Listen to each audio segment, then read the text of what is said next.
پسرک به پدرش گفت پدر جان، من ماه شریف رمضان را بی نهایت یاد کردم. شما چی فکر دارید؟ آیا اون نیز ما را یاد میکرده باشد؟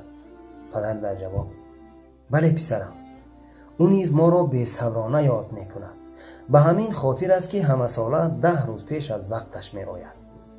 ای ماه مبارک، بیا یاد تو کردیم، مشتاق شدیم بر تو و فریاد تو کردیم. ای آب به قدم ها همه آن غصه ما بر، امید به قدم های دلاباد تو کردیم. با آمدن این ماه مبارک یکدیگر را بخشیده و دست دعا برداشته باشیم. شاید الله متعال به خاطر این ماه پرفیض و پربرکات همه آن غم و اندوه و این وبای عصر را برداشته کند. خدا کند. السلام علیکم.